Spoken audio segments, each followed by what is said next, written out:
Endi devichik xonlarim, pitsa uchun xamir qorib o'tirmaysiz. Birinchi bo'lib 4 ta tuxumimizni oqidan sarig'ini ajratmagan holda bitta idishga chaqib olamiz. Ketidan tabga ko'ra tuz, iliq holdagi 400 gram sut, 500 gram unimizdan solib, qishlog'imdan kelgan sariyog'dan 100 gram quyib, yaxshilab aralashtirib olamiz.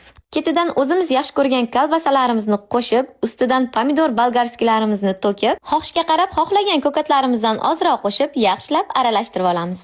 Ana endi listimizning ustiga pergament qog'ozlarimizni to'shab, mozzarella sirlarimizni bir tekisda qilib yoyib, ustidan tayyor massamizni bir tekis qilib quyib, hamma joyiga bir tekisda qilib yoyib olamizda, ustidan mozzarella sirlarimizdan yana sepib, oldindan qizdirilgan 180 gradusli duxovkamizga yuzlari qizarib pishguncha jo'natib yuboramiz.